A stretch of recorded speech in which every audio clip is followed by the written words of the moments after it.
नमस्कार, मैं Vikrant Chaudhary SK books के यूट्यूब चैनल पर आप सभी का स्वागत करता हूं। आज का हमारा टॉपिक रहने वाला है मॉडर्न हिस्ट्री से लिया गया है, जिसमें हम पढ़ेंगे धार्मिक सामाजिक आंदोलन, साथ ही पढ़ेंगे संगठन के बारे में कुछ और समाचार पत्रों के बारे में भी देखेंगे। शुरुआत करेंगे सामाजिक व धार्मिक सुधार आंदोलन के बारे में। कौन कौन वो शख्स थे जिन्होंने सामाजिक धार्मिक सुधार किया था, उनके बारे में देखेंगे। सबसे पहले देखेंगे राजा राम मोहन राय के बारे में।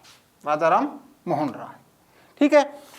राजा राम मोहन राय की पहले बात करेंगे उपाधियों के बारे में। इनको किस किस नाम से भी जाना जाता था, इनको कौन कौन सी उपाधियां मिली हुई थी। आधुनिक भारत का पिता, आधुनिक भारत का पिता किसे कहा गया है? राजा राम मोहन राय जी को, ठीक है। और इनको अकबर द्वितीय ने इनको राजा की उपाधि भी दी थी, ठीक है। किनको? राजा राम मोहन राय जी को। आगे देखेंगे भारतीय पुनर्जागरण का जनक। तो भारतीय पुनर्जागरण का जनक किसे कहा गया है? राजा राम मोहन राय को।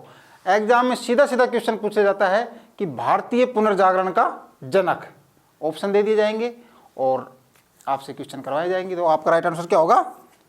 भारतीय पुनर्जागरण का जनक राजा राम मोहन राय। अतीत व भविष्य के मध्य सेतु, ये भी इनको कहा गया है। भारत का प्रथम आधुनिक पुरुष, भारत का प्रथम आधुनिक पुरुष किसे कहा गया है? राजा राम मोहन राय जी को। और युगदूत, ठीक है। यह उपाधि सुभाष चंद्र बोस द्वारा इनको दी गई थी। तो युगदूत की उपाधि किसे दी गई थी? राजा राम मोहन राय जी को दी गई थी। किनके द्वारा दी गई थी? सुभाष चंद्र बोस द्वारा, ठीक है। आगे देखेंगे आत्मीय सभा का गठन। 1815 ईस्वी में आत्मीय सभा का गठन किया गया था। और ये सभा थी वो किस कारण से शुरुआत की गई थी? इसका गठन किया गया था, सती प्रथा विरोधी संगठन था। ये सती प्रथा के विरोध में आत्मीय सभा का गठन किया गया था 1815 ईस्वी में। और इन्हीं के प्रयासों से 1829 ईस्वी में विलियम बेंटिक द्वारा सती प्रथा पर प्रतिबंध लगा दिया गया था। स्वामी द्वारा अपने आत्मीय सभा का गठन किया गया 1815 में। और इन्हीं के प्रयासों से 1829 ईस्वी में विलियम बेंटिक द्वारा सती प्रथा पर पूर्णतः प्रतिबंध लगा दिया गया था। ब्रह्म समाज की स्थापना राजा राम मोहन राय द्वारा 1828 में की गई थी, ठीक है। और ये एकेश्वरवाद के सिद्धांत पर बल देते हैं। कौन? राजा राम मोहन राय। तो ब्रह्म समाज की स्थापना किसके द्वारा की गई थी? राजा राम मोहन द्वारा 1828 ईस्वी में। और ये एकेश्वरवाद यानी कि एक ईश्वर में विश्वास रखने वाले हैं, तो एकेश्वरवाद के सिद्धांत पर भी बल देते हैं। अब इनकी प्रमुख कृति के बारे में जानेंगे, जो बहुत ही शानदार है, बहुत ही फेमस है। प्रिसेप्ट्स ऑफ जीसस। प्रिसेप्ट्स ऑफ जीसस 1820 में लिखी गई थी। ये इनकी बहुत ही फेमस कृति है। इनके द्वारा कुछ समाचार पत्र भी निकाले गए थे, उनके बारे में भी जानते हैं। मिरातुल अखबार जो कि फारसी भाषा में था, संवाद कौमुदी बांग्ला भाषा में, ब्रह्मोनिकल मैगजीन अंग्रेजी भाषा में और बंगदूत हिंदी भाषा में। इनको मतलब फारसी भाषा, बांग्ला भाषा, अंग्रेजी भाषा, हिंदी भाषा, सभी भाषाओं का ज्ञान था। ये इनके द्वारा कुछ इंपॉर्टेंट समाचार पत्र निकाले गए थे। क्लियर? आगे देखेंगे। अब बात करेंगे केशव चंद्र सेन के बारे में। भारतीय ब्रह्म समाज की स्थापना केशव चंद्र सेन द्वारा की गई थी 1872 में, ठीक है। 1872 में केशव चंद्र सेन के प्रयासों से नेटिव मैरिज एक्ट पारित हुआ तथा विवाह की न्यूनतम आयु 14 व 18 वर्ष तय की गई। तो नेटिव मैरिज एक्ट जो पारित हुआ था वो 1872 ईस्वी में केशव चंद्र सेन के प्रयासों से पारित हुआ था, जिसमें विवाह के लिए लड़कियों की आयु 14 वर्ष निर्धारित की गई थी तथा लड़कों की आयु 18 वर्ष निर्धारित की गई थी। इनके कुछ संगठन के बारे में बात करेंगे तो मैत्री सेना और इंडियन रिफॉर्म एसोसिएशन से ये जुड़े हुए थे। कौन? केशव चंद्र सेन जी। वेद समाज की स्थापना 1864 में हुई थी। किनके प्रयासों से? केशव चंद्र सेन के प्रयासों से वेद समाज की स्थापना की गई थी। और इस वेद समाज को दक्षिण भारत का ब्रह्मा समाज भी कहा जाता है, ठीक है। किसको? वेद समाज को दक्षिण भारत का ब्रह्मा समाज भी कहा जाता है। इसके संस्थापक की बात की जाए तो धरलू नायडू और विश्वनाथ मुदालियर इसके संस्थापक थे। किसके? वेद समाज के। क्लियर? आगे देखेंगे प्रार्थना समाज की स्थापना 1867 में। ठीक है, स्थापना की बात की जाए तो केशव चंद्र सेन के प्रयासों से महाराष्ट्र में की गई थी। संस्थापक की बात करें तो संस्थापक जस्टिस महादेव गोविंद रनाडे व आत्माराम पांडुरंग और आरजी भंडारकर जो प्रार्थना समाज थे उसके संस्थापक थे। ठीक है, किनके प्रयासों से इसकी स्थापना की गई थी? केशव चंद्र सेन के प्रयासों से की गई थी और इसके संस्थापक जस्टिस महादेव गोविंद रानाडे, आत्माराम पांडुरंग और आरजी भंडारकर थे। ठीक है, और महादेव गोविंद रानाडे जो थे उनको महाराष्ट्र का सुकरात भी कहा गया है। तो महाराष्ट्र का सुकरात किसे कहा गया है? महादेव गोविंद रानाडे को। ठीक है, क्लियर है यहां तक? आगे देखेंगे स्वामी दयानंद सरस्वती। इनका जन्म मोरबी गुजरात में हुआ था। इनके बचपन का नाम क्या था? मूल शंकर। मूल शंकर स्वामी दयानंद सरस्वती का बचपन का नाम था। ठीक है, इनके बारे में जान लेते हैं थोड़ा और। इन्हें भारत का मार्टिन लूथर भी कहा जाता है। किनको? दयानंद सरस्वती को भारत का मार्टिन लूथर भी कहा जाता है। इनकी प्रमुख रचनाओं की बात करें तो सत्यार्थ प्रकाश और पाखंड खंडनी पताका। सत्यार्थ प्रकाश और पाखंड खंडनी पताका दयानंद सरस्वती की प्रमुख रचनाएं हैं। इन्होंने आर्य समाज की स्थापना 1875 में कहाँ की थी? बॉम्बे में की थी। ठीक है, तो आर्य समाज की स्थापना किसके द्वारा की गई थी? स्वामी दयानंद सरस्वती द्वारा की गई थी। कब की गई थी? 1875 ईस्वी में। कहां पर की गई थी? बॉम्बे में। इनका नारा था जो बहुत ही फेमस था कि वेदों की ओर लौटो। किनका? स्वामी दयानंद सरस्वती का जो नारा था, फेमस जो नारा था वो क्या था? वेदों की ओर लौटो। इन्होंने सौराष्ट्र, सौधर्म, सौभाषा व स्वदेशी पर बल दिया था, यानी कि जो विदेशी चीजों का बहिष्कार किया था। सौराष्ट्र, सौधर्म, सौभाषा, स्वदेशी वस्तुओं के बारे में इन्होंने बल दिया था। शुद्धि आंदोलन आर्य समाज द्वारा ही चलाया गया था। आर्य समाज ने अंतर्जातीय विवाह तथा विधवा पुनर्विवाह का समर्थन किया था, जबकि बाल विवाह का इन्होंने विरोध किया था। क्लियर हो गया यहां तक? आगे देखेंगे वेलेंटाडन शिरोल बुक इंडियन अर्नेस्ट। इसने आर्य समाज को भारतीय अशांति का जनक कहा है। किसने कहा है? वेलेंटाडन शिरोल बुक ने आर्य समाज को भारतीय अशांति का जनक कहा है। इसके साथ साथ इन्होंने बाल गंगाधर तिलक को भी भारतीय शांति का जनक कहा है। ठीक है, तो इनको थोड़ा ध्यान रखना है, इनसे भी क्वेश्चन बन जाते हैं। आर्य समाज के कार्यकर्ताओं की बात की जाए तो अजमेर में कौन थे? चांदकरण शारदा, हरविलास शारदा, ये आर्य समाज के मुख्य कार्यकर्ता थे अजमेर में। हरविलास शारदा के प्रयासों से बाल विवाह अवरोधक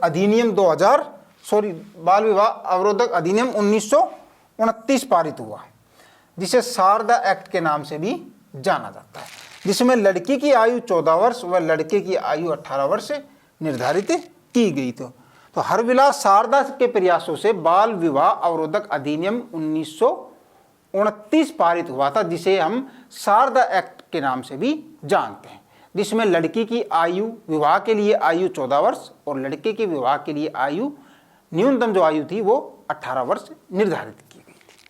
ठीक है, आगे देखेंगे स्वामी विवेकानंद जी। स्वामी विवेकानंद जी के बारे में जानेंगे। इनका मूल नाम क्या था? नरेंद्रनाथ दत्त। इनके गुरु कौन थे? रामकृष्ण परमहंस स्वामी विवेकानंद जी के गुरु थे। और 1893 में शिकागो विश्व धर्म सम्मेलन जो हुआ था उसमें स्वामी विवेकानंद ने भाग लिया था तथा भारतीय संस्कृति का प्रचार प्रसार किया था। जो शिकागो में जो विश्व धर्म सम्मेलन हुआ था उसमें 1893 में, जिसमें भारत की तरफ से स्वामी विवेकानंद जी ने पार्टिसिपेट किया था और उसमें भारतीय संस्कृति का प्रचार प्रसार इन्होंने बहुत ही शानदार तरीके से किया था। ठीक है, शिकागो सम्मेलन में सम्मिलित होने से पूर्व ये खेतड़ी झुंझुनू जो राजस्थान में पड़ता है, वहाँ के राजा थे अजीत सिंह। खेतड़ी झुंझुनू कहाँ है? राजस्थान में पड़ता है, झुंझुनू डिस्ट्रिक्ट। वहाँ के राजा थे अजीत सिंह, वहाँ उनके पास ये आए थे और अजीत सिंह ने इन्हें विवेकानंद नाम तथा पगड़ी पहनने का सुझाव दिया था। किनको? स्वामी विवेकानंद जी को, जो उनका मूल नाम क्या था? नरेंद्रनाथ दत्त। वो शिकागो सम्मेलन में सम्मिलित होने से पहले राजस्थान के खेतड़ी झुंझुनू डिस्ट्रिक्ट में पड़ता था, वहाँ पर गए थे। वहाँ का राजा था अजीत सिंह, वहाँ गए थे। वहाँ पर अजीत सिंह ने इनको नाम दिया था विवेकानंद जी का, विवेकानंद, और साथ ही पगड़ी पहनकर जाने के लिए इनको कहा था। 1896 में न्यूयॉर्क में वेदांत समाज की स्थापना की। ठीक है, तो वेदांत समाज की स्थापना कब की? 1896 में। कहां पर? न्यूयॉर्क में। 1897 में वेल्लूर में रामकृष्ण मिशन की स्थापना की तथा इसका प्रमुख मार्गारेट नोबेल, जिसको भगिनी निवेदिता भी कहा जाता है, को बनाया। यानी कि 1896 में न्यूयॉर्क में वेदांत समाज की स्थापना की थी और 1897 में वेल्लूर में रामकृष्ण मिशन की स्थापना की थी, जिसका जो प्रमुख बनाया गया था वो मार्गारेट नोबेल को बनाया गया था। यहां तक क्लियर हो गया है? आगे देखेंगे। इनके समाचार पत्र की बात करें तो प्रबुद्ध भारत अंग्रेजी भाषा में था, उद्बोधन बांग्ला भाषा में था। इनकी पुस्तकों की बात करें तो ज्ञान योग, कर्म योग, राजयोग, मैं समाजवादी हूं एवं lectures from Colombo to Almora, ये इनकी प्रमुख पुस्तकें हैं। ज्ञान योग, कर्म योग, राजयोग तथा मैं समाजवादी हूं बहुत ही फेमस है। इसके साथ ही lectures from Colombo to Almora. Swami Vivekananda ji को सुभाष चंद्र बोस ने भारतीय राष्ट्रीय आंदोलन का आध्यात्मिक पिता कहा है। काफी बार एग्जाम में पूछ लिया जाता है कि भारतीय राष्ट्रीय आंदोलन का आध्यात्मिक पिता स्वामी विवेकानंद जी को कहा गया है। ये पदवी या उपाधि किसने दी थी? सुभाष चंद्र बोस ने दी थी। ठीक है, यहां तक क्लियर हो गया है? आगे देखेंगे। एनी बेसेंट थियोसॉफिकल सोसाइटी के बारे में जानेंगे। स्थापना की बात करें तो 1875 में HP ब्लावत्स्की जो रूसी थे और HS अल्कोट अमेरिकी थे, इन्हें की थी। जो थियोसॉफिकल सोसाइटी थी उसकी स्थापना 1875 में HP ब्लावत्स्की और जो रूस के थे और साथ ही HS अल्कोट जो कि अमेरिका के थे, उनके द्वारा थियोसॉफिकल सोसाइटी की स्थापना 1875 ईस्वी में की गई थी। 1882 में अडियार जो मद्रास था में थियोसॉफिकल सोसाइटी का मुख्यालय स्थापित किया गया। तो 1882 में अडियार मद्रास में थियोसॉफिकल सोसाइटी था, उसका मुख्यालय कहाँ किया गया था? अडियार मद्रास में। 1893 में एनी बेसेंट थियोसॉफिकल सोसाइटी के सदस्य के रूप में आयरलैंड से भारत आई। आयरलैंड से कहाँ आई थी? भारत। तो एनी बेसेंट जो थी सर्वप्रथम थियोसॉफिकल सोसाइटी से जो जुड़ी थी वो 1893 में जुड़ी थी और वो आयरलैंड से भारत आई थी। 1898 में एनी बेसेंट ने सेंट्रल हिंदू कॉलेज की स्थापना की बनारस में। कहाँ पर? बनारस में। 1898 ईस्वी में एनी बेसेंट द्वारा सेंट्रल हिंदू जो कॉलेज था बनारस में उसकी स्थापना की, जो कि 1916 में जाकर BHU बनारस हिंदू विश्वविद्यालय के नाम से जाना जाने लगा। इनके प्रमुख समाचार पत्र की बात करें तो न्यू इंडिया और कॉमन बिल अपने एनी बेसेंट के प्रमुख समाचार पत्र थे। ठीक है, यहां तक क्लियर है? Henry Vivian Derozio young Bengal आंदोलन का नेतृत्व किनके द्वारा किया गया था? हेनरी विवियन डिरोजियो द्वारा। यह आंग्ला भारतीय यानी कि इनका पिता पुर्तगाली था और माता थी भारतीय, जो कलकत्ता के हिंदू कॉलेज के में ये प्रोफेसर भी रहे थे। ठीक है, आंग्ला भारतीय थे क्योंकि इनके पिता पुर्तगाली थे और माता इनकी भारतीय थी, और ये कलकत्ता हिंदू जो कॉलेज था उसमें ये प्रोफेसर भी रहे थे। इन्हें भारत का प्रथम राष्ट्रवादी कवि भी कहा जाता है। तो भारत का प्रथम राष्ट्रवादी कवि किन्हें कहा जाता है? हेनरी विवियन डिरोजियो को। ठीक है, संगठन की बात की जाए तो बंग हित सभा, एंग्लो इंडियन हिंदू एसोसिएशन। समाचार पत्र की बात की जाए तो ईस्ट इंडिया गजट एवं कलकत्ता साहित्य गजट इनके प्रमुख समाचार पत्र हैं। किनके? हेनरी विवियन डिरोजियो को। और ये इनको भारत का प्रथम राष्ट्रवादी कवि भी कहा गया है। बहुत ही इंपॉर्टेंट क्वेश्चन इससे बनता है। ज्योतिबा फुले संगठन की बात करें तो सत्य शोधक समाज 1873 में, और पुस्तक की बात की जाए तो इनको गुलाम गिरी की प्रमुख पुस्तक थी। पत्नी का नाम क्या था? सावित्रीबाई फुले। गोपाल हरि देशमुख की बात करें तो इनका संगठन का नाम परमहंस मंडली था, 1849 में स्थापना हुई थी। और समाचार पत्र की बात की जाए तो लोक हितवादी जो कि मराठी भाषा में था वो इनका प्रमुख समाचार पत्र था। इनका उपनाम की बात की जाए तो लोक हितवादी इनको कहा जाता है। किनको? गोपाल हरि देशमुख जी को। ठीक है, आगे देखेंगे। मुस्लिम धर्म सुधार आंदोलन के बारे में, अलीगढ़ आंदोलन। प्रवर्तक की बात की जाए तो सर सैयद अहमद खां इसके प्रवर्तक थे। इन्होंने मुस्लिमों के आधुनिकीकरण पर बल दिया था। इन्होंने अंग्रेजी शासन और शिक्षा का समर्थन भी किया था। किन्ने? सर सैयद अहमद खां, जो अलीगढ़ आंदोलन से जुड़े हुए थे, इनके प्रवर्तक थे। इनके द्वारा मुस्लिमों को आधुनिकीकरण पर बल दिया गया था। साथ ही इन्होंने अंग्रेजी शासन और शिक्षा पर का भी इन्होंने समर्थन किया था। संगठन की बात की जाए तो मोहम्मद लिटरेसी एसोसिएशन 1863 में, साइंटिफिक सोसाइटी 1864 में, मोमडन एंग्लो ओरिएंटल कॉलेज 1875 में, जो 1920 में यह अलीगढ़ मुस्लिम विश्वविद्यालय बन गया था। तो 1875 में इसकी स्थापना हुई थी मोमडन एंग्लो ओरिएंटल कॉलेज के साथ में, लेकिन 1920 में इसका नाम परिवर्तन करके अलीगढ़ मुस्लिम विश्वविद्यालय कर दिया गया था। ठीक है, आगे देखेंगे देवबंद आंदोलन, दार उल उलूम आंदोलन। ठीक है, देवबंद आंदोलन या दार उल उलूम आंदोलन। शुरुआत की बात करें तो 1866 में देवबंद उत्तर प्रदेश में इसकी शुरुआत हुई थी। इसके संस्थापक की बात करें तो रशीद अहमद गंगोई, मोहम्मद कासिम ननोतवी, ये इसके प्रमुख संस्थापक थे। उद्देश्य की बात की जाए तो किस उद्देश्य से किया गया था? तो इस्लाम के मूल स्वरूप को स्थापित करना और अच्छे धार्मिक शिक्षक तैयार करना ही इस आंदोलन को करने का मुख्य उद्देश्य था। इस्लाम के मूल स्वरूप को स्थापित करना तथा अच्छे धार्मिक शिक्षक तैयार करना। वहाबी आंदोलन की बात करें तो मुख्य नेता हाजी करामात अतमी, शरीयत उल्लाह खां इनके प्रमुख नेता थे। भारत में इसे सैयद अहमद बरेलवी ने लोकप्रिय बनाया था। ठीक है, और यह मुस्लिमों में एकमात्र हिंसक व सांप्रदायिक आंदोलन था, यानी कि इसमें हिंसा काफ़ी ज़्यादा हो गई थी, दंगे हो गए थे वहाबी आंदोलन में। ठीक है, आगे देखते हैं अहमदिया आंदोलन या कादियानी आंदोलन। गुलाम अहमद द्वारा 1889 ईस्वी में कादिया, जो कि पंजाब में पड़ता है, नामक स्थान से इस आंदोलन की शुरुआत हुई थी।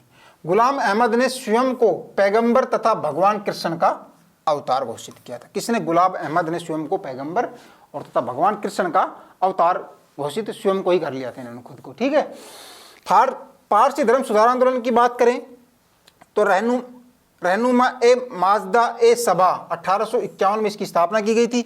इसके संस्थापक की बात की जाए तो फरदौन जी नौरोजी, दादा भाई नौरोजी और बहराम जी मालबारी इसके संस्थापक थे। किसके? पारसी धर्म सुधार आंदोलन की बात की जाए तो इसके संस्थापक कौन थे? अपने ये ठीक है। समाचार पत्र की बात करें तो राब्ता गुफ्तार इसका प्रमुख समाचार पत्र रहा था। क्लियर? आगे देखेंगे महत्वपूर्ण संगठन के बारे में। अब सारणी के माध्यम से देखेंगे कौन सा संगठन या संस्था थी, उसकी संस्थापक के बारे में और किस वर्ष उसका स्थापना किया था उसके बारे में भी जानेंगे। आखिर की बात करेंगे बाद में फिर क्वेश्चंस के बारे में। कुछ इंपॉर्टेंट क्वेश्चन लिए हैं जो आपके एसएससी एमटीएस में काफ़ी बार आए हुए भी हैं और उन्हीं से रिलेटेड कुछ इंपॉर्टेंट क्वेश्चन भी उसमें ऐड किए हैं। पहले देखेंगे हम आत्मीय सभा। आत्मीय सभा का संस्थापक किसे कहा गया है? राजा राम मोहन राय। संस्थापक कौन है इसका? राजा राम मोहन राय। और इसकी स्थापना कब हुई थी? 1815 ईस्वी में। आत्मीय सभा का संस्थापक राजा राम मोहन राय, स्थापना 1815 ईस्वी। क्लियर? ब्रह्म समाज के संस्थापक राजा राम मोहन राय और स्थापना 1828 में। भारतीय ब्रह्म समाज केशव चंद्र सेन द्वारा, स्थापना का वर्ष 1866 में। प्रार्थना सभा की बात करें तो आत्माराम पांडुरंग इसके संस्थापक हैं और 1867 ईस्वी में इसकी स्थापना की गई थी। आर्य समाज की बात करें तो स्वामी दयानंद सरस्वती जी हैं और 1875 में इसकी स्थापना की गई थी। थियोसॉफिकल सोसाइटी की बात करें तो मैडम HP ब्लावात्स्की एवं हेनरी अल्कोट इसका संस्थापक हैं और 1875 में इसकी स्थापना की गई थी। ठीक है, आगे देखेंगे रामकृष्ण परमहंस इसके संस्थापक कौन है? स्वामी विवेकानंद जी और 1897 में इसकी स्थापना की गई थी। गदर पार्टी की बात करें तो गदर पार्टी के लाला हरदयाल और सोहन सिंह भाकना और इसका स्थापना 1913 ईस्वी में। ठीक है, खुदाई खिदमत नगर लाल कुर्ती दल, ठीक है, और इसका खान अब्दुल गफ्फार खान थे संस्थापक, और 1930 में इसकी स्थापना हुई थी। फॉरवर्ड ब्लॉक की बात करें तो फॉरवर्ड ब्लॉक के संस्थापक सुभाष चंद्र बोस हैं और 1939 ईस्वी में इसकी स्थापना की गई थी। ठीक है, तो सारणी को रटना है आपको अच्छे से। अब बात करेंगे कुछ महत्वपूर्ण समाचार पत्रों के बारे में। बंगाल गजट भारत का पहला समाचार पत्र, अंग्रेजी भाषा में था, तो भारत का पहला समाचार पत्र कौन सा है? बंगाल गजट। इसके संपादक या लेखक कौन है? जेम्स ऑगस्टस हिक्की, 1780 ईस्वी में। दिग्दर्शन की बात करें तो इसके संपादक हैं मार्स मैन, और इसका इस वर्ष की बात की जाए तो 1818 ईस्वी में इसका प्रकाशन किया गया था। समाचार दर्पण मार्स मैन ही है इसके भी, और ये भी 1818 में। संवाद कौमुदी राजा राम मोहन राय द्वारा 1821 ईस्वी में। मिरातुल अखबार राजा राम मोहन राय द्वारा 1822 ईस्वी में। बॉम्बे समाचार फरदूनजी मर्जबान 1822 ईस्वी में। ठीक है, आगे देखेंगे। उद्दंत मार्तंड जुगल किशोर जी हैं इसके संपादक, और 1826 ईस्वी में इसका प्रकाशन किया गया था। बंगदत्त की बात करें तो बंगदत्त के जो संपादक हैं वो द्वारकानाथ टैगोर जी हैं, और 1830 ईस्वी में इसका प्रकाशन किया गया था। इंडियन मिरर के संपादक कौन है? देवेंद्रनाथ टैगोर मनमोहन घोष, 1861 ईस्वी में। बंग दर्शन की बात करें हम तो बंकिम चंद्र भट्ट हैं, और 1873 ईस्वी में इसका प्रकाशन किया गया था। मराठा और केसरी बाल गंगाधर तिलक 1881, और इंडिया की बात करें तो दादा भाई नौरोजी हैं 1881 ईस्वी में। ठीक है, अब बात करेंगे कुछ महत्वपूर्ण क्वेश्चंस के बारे में जो आपके एसएससी है एमटीएस एग्जाम में पूछे जाते हैं। ठीक है, शुरुआत करेंगे महत्वपूर्ण क्वेश्चन के साथ में। पहला क्वेश्चन देखेंगे, संवाद कौमुदी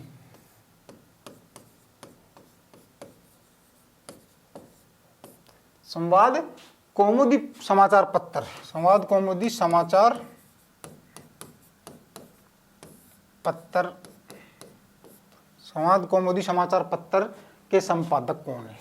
समाचार पत्र के संपादक कौन है?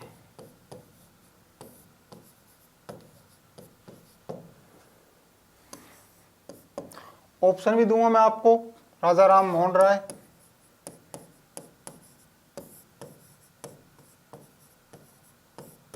ऑप्शन से क्या है कि आपको टाइम मिल जाएगा कि कौन सा क्वेश्चन सही हो सकता है। ठीक है, फिर मैं आपको इसका आंसर भी बताऊंगा। विवेकानंद जी,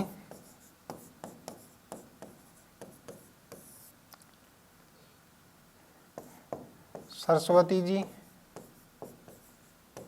दयानंद सरस्वती जी। ठीक है,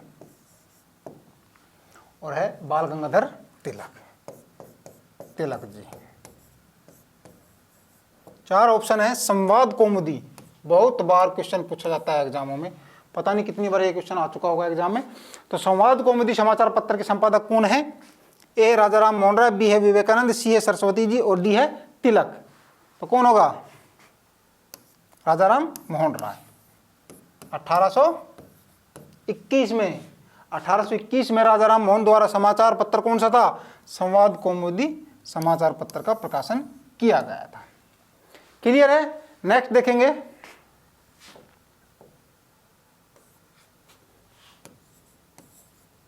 आर्य समाज की स्थापना कब की गई थी? आर्य समाज की स्थापना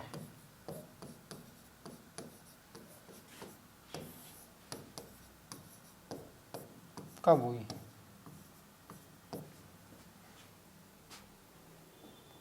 बताइए।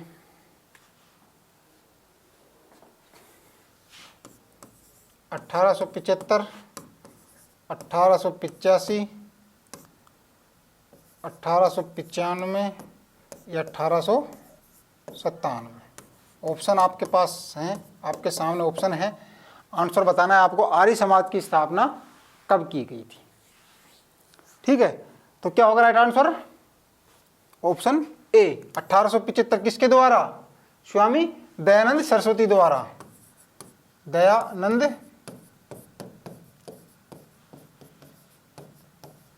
कहाँ पर? बॉम्बे। मैंने आपको पढ़ाया था अभी। ठीक है, आगे देखेंगे।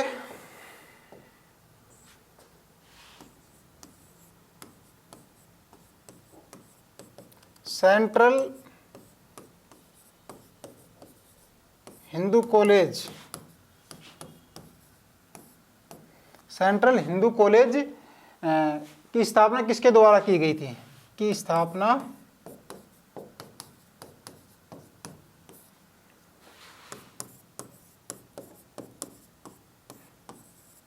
किसके द्वारा की गई थी?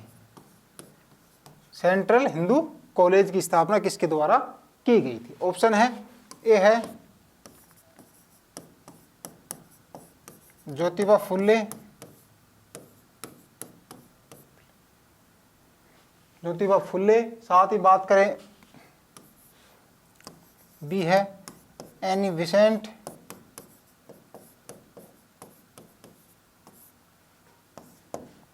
दादा भाई नौरोजी,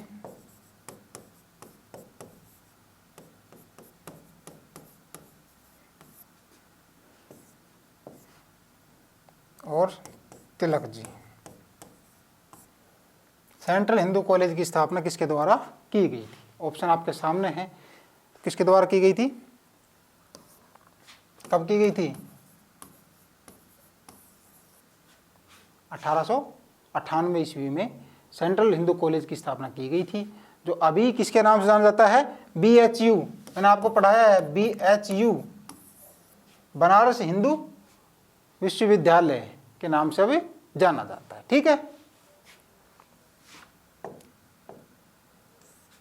नेक्स्ट देखेंगे 4 नंबर, स्वामी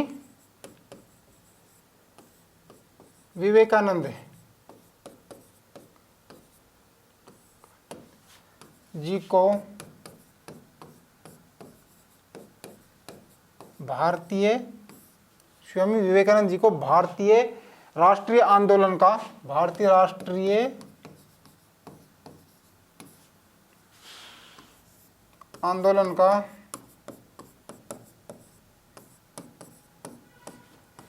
आध्यात्मिक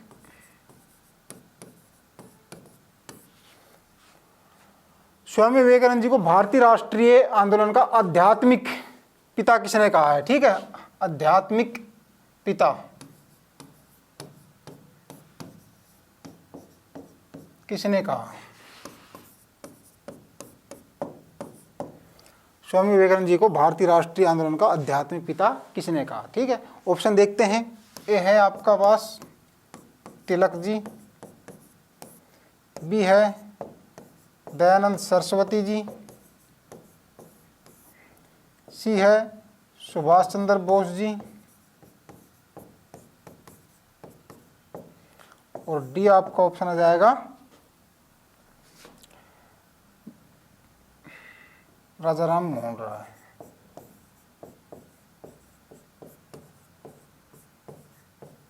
तो स्वामी विवेकानंद जी को भारतीय राष्ट्रीय आंदोलन का आध्यात्मिक पिता किसने कहा है? सुभाष चंद्र बोस ने कहा है। ठीक है, आपका ऑप्शन सी सही होगा। सुभाष चंद्र बोस द्वारा स्वामी विवेकानंद जी को भारतीय राष्ट्रीय आंदोलन का आध्यात्मिक पिता कहा है। नेक्स्ट देखेंगे क्वेश्चन नंबर 5, विवेकानंद जी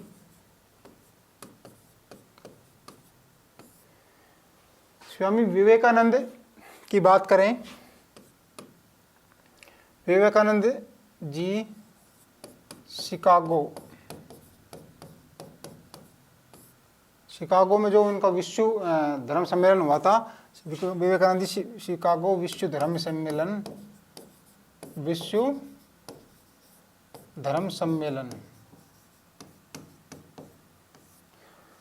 स्वामी विवेकानंद जी शिकागो विश्व धर्म सम्मेलन में कब गए थे? वहां भाग लेने कब गए थे। ठीक है, आपके ऑप्शन है 1893,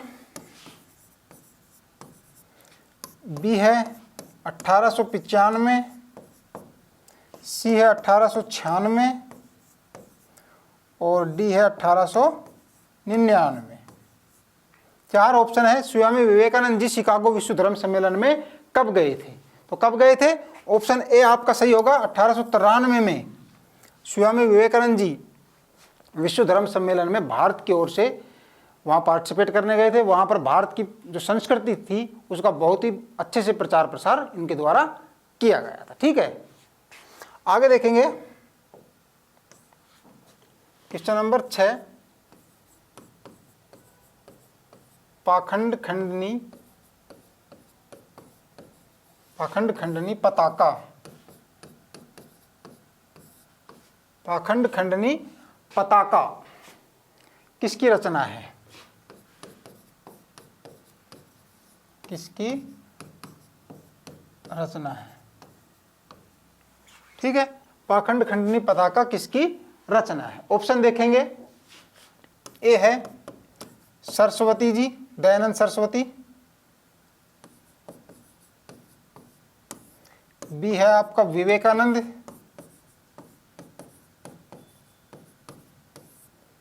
सी है तिलक जी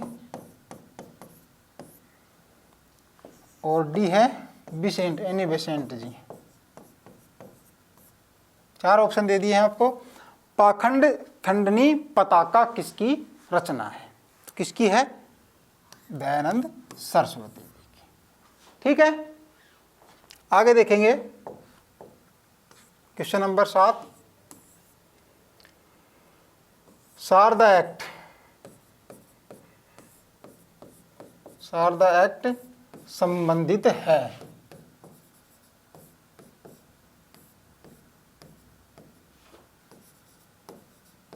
शारदा एक्ट संबंधित है। ऑप्शन ए है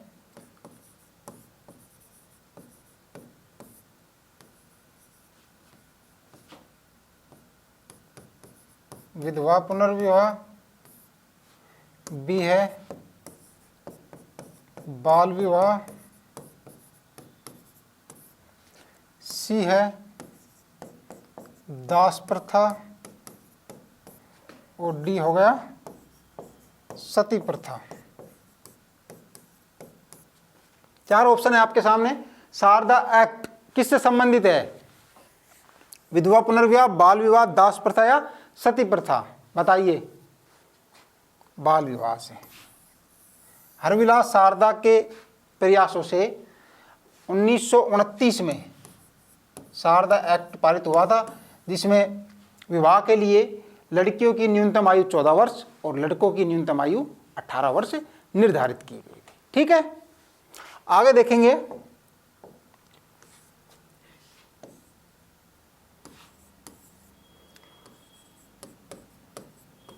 भारतीय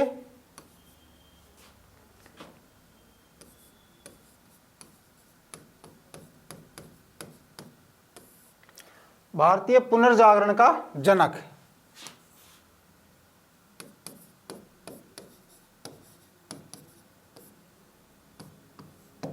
भारतीय पुनर्जागरण का जनक किसे कहा गया है?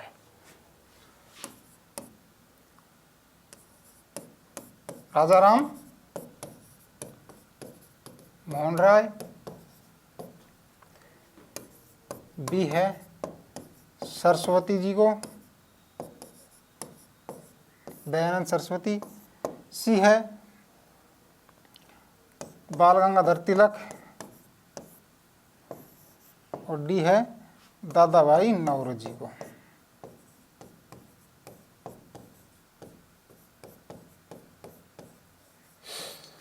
भारतीय पुनर्जागरण का जनक किसे कहा गया है? बताइए। राजाराम मोहन राय, सरस्वती जी, तिलक या फिर दादा भाई नौरोजी? तो राजाराम मोहन राय जी को भारतीय पुनर्जागरण का जनक कहा जाता है। ठीक है, आगे देखेंगे 9 नंबर देखेंगे। गलत युग्म का चयन करें।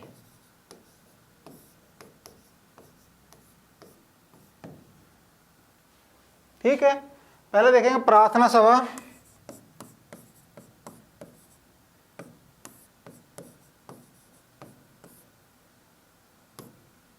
(1867)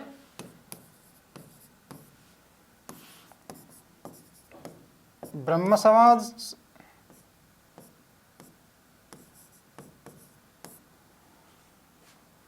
प्रार्थना सभा 1867, ब्रह्म समाज 1828, गदर पार्टी 1913 और चौथा है आत्मीय सभा।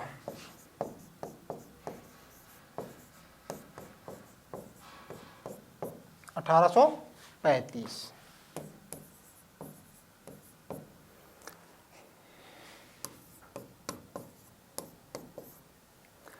गलत युग्म का चयन करना है, इनमें से 3 सही है और एक गलत है। प्रार्थना सभा है 1867, ब्रह्म समाज है 1828, गदर पार्टी है 1913 और आत्मीय सभा है 1835। इसकी स्थापना का वर्ष दे रखा है, एक तरफ दे रखा है संगठन के बारे में। ठीक है, इसमें से गलत युग्म का आपको चयन करना है, कौन सा गलत होगा। तो प्रार्थना सभा है, उसकी स्थापना 1867 में हुई थी, सही है भी। ब्रह्म समाज है, उसकी स्थापना 1828 में की गई थी, ये भी सही है। गदर पार्टी की स्थापना 1913 में की गई थी, ये भी सही है। आत्मीय सभा है, उसकी स्थापना 1835, ये गलत है। इसकी स्थापना 1815 ईस्वी में इसकी स्थापना की गई थी। तो आपका राइट आंसर क्या होगा? ऑप्शन डी आपका राइट आंसर होगा। आत्मीय सभा जो है उसकी स्थापना 1835 में नहीं होकर 1815 में हुई थी। ठीक है, आगे देखेंगे 10 नंबर, भारत का पहला समाचार पत्र।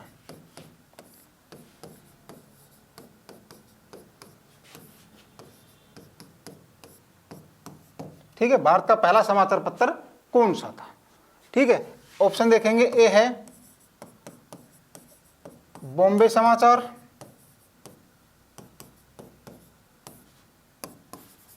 बी है बंगाल गजट,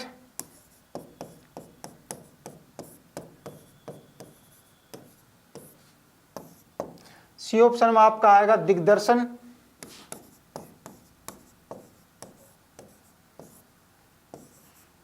और डी है उदंत मार्तंड। उदंत मार्तंड, 4 ऑप्शन है आपके सामने। भारत का पहला समाचार पत्र पूछा गया है, कौन सा था? ऑप्शन है बॉम्बे समाचार, बंगाल गजट, दिग्दर्शन या उदंत मार्तंड। तो भारत का जो पहला समाचार पत्र था वो कौन सा था? बंगाल गजट के नाम से था और ये इंग्लिश में था। ठीक है, 1780 में इसका प्रकाशन हुआ था। कब हुआ था? 1780 में। यहां तक क्लियर है? आगे देखेंगे,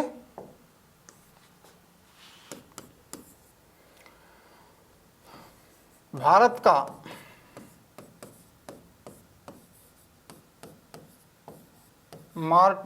मार्टिन लूथर किसे कहा गया है? भारत का मार्टिन लूथर किसे कहा गया है? भारत का मार्टिन लूथर किसे कहा गया है? ठीक है, ऑप्शन देखेंगे आपका इसमें। ए ऑप्शन में आएगा आपके इसमें बाल गंगाधर तिलक, बाल गंगाधर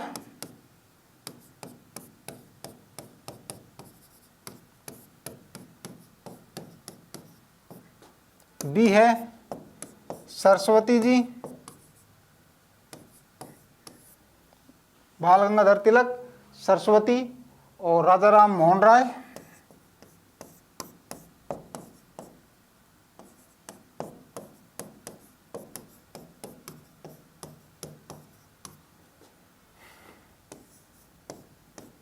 बाल गंगाधर तिलक, सरस्वती, राजा राम मोहन राय और विवेकानंद जी।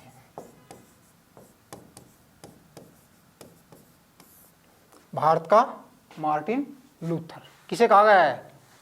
स्वामी दयानंद सरस्वती को भारत का मार्टिन लूथर कहा गया है। ठीक है,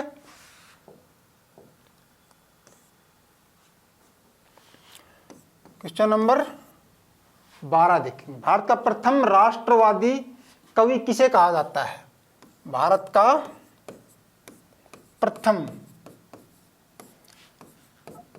प्रथम राष्ट्रवादी कवि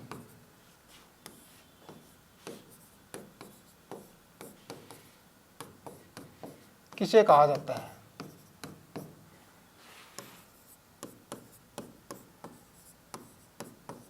भारत का प्रथम राष्ट्रवादी कवि किसे कहा जाता है? ऑप्शन है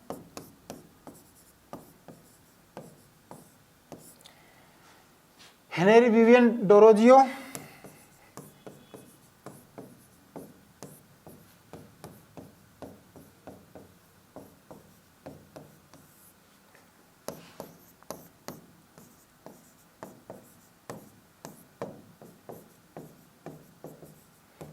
दयानंद सरस्वती जी,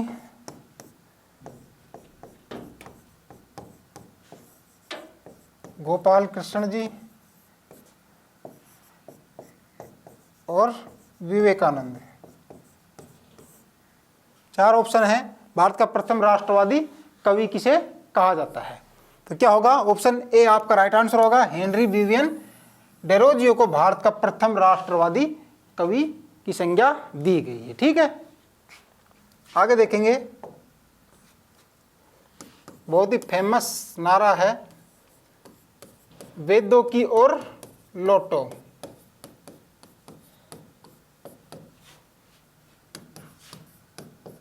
किसका नारा है? वेदों की ओर लौटो, तो किसका है? आंसर बता देता हूं मैं आपको डायरेक्ट, आप सबको पता होगा। सरस्वती, दयानंद सरस्वती जी का जो फेमस जो नारा है वो वेदों की ओर लौटो इनका प्रमुख नारा है। ठीक है, आगे देखेंगे। 14 नंबर देखेंगे। निम्न में से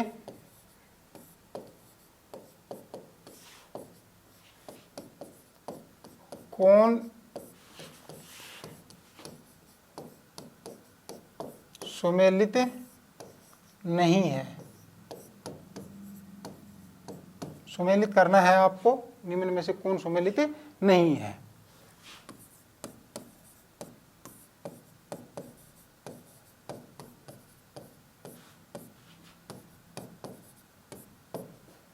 ब्रह्म समाज,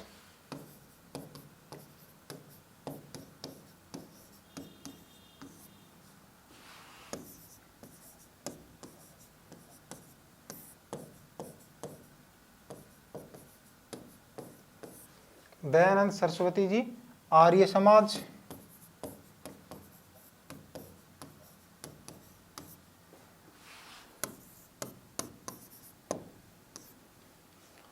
Swami Vivekananda Ramakrishna mission,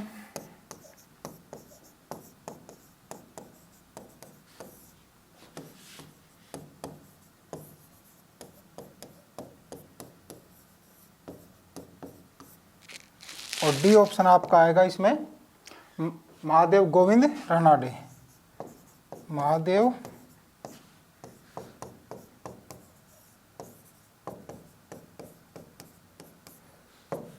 theosophical society है ना, थियोसॉफिकल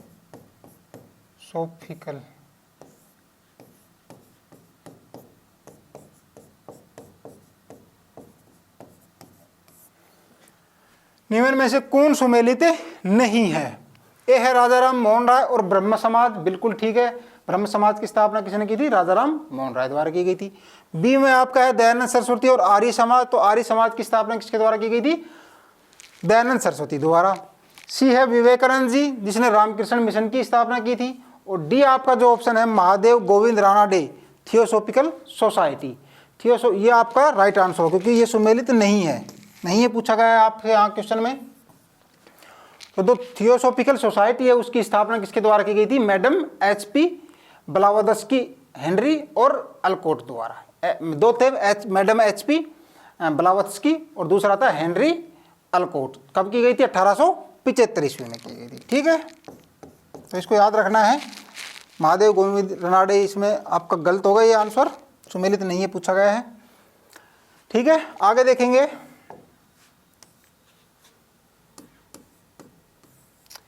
एकेश्वरवाद। एकेश्वरवाद ब्रह्म समाज की बात करेंगे हम कि ब्रह्म समाज का सिद्धांत किस पर आधारित है। ये क्वेश्चन आपके एग्जाम में पूछा गया क्वेश्चन है। ब्रह्म समाज, ब्रह्म समाज किस सिद्धांत पर आधारित है।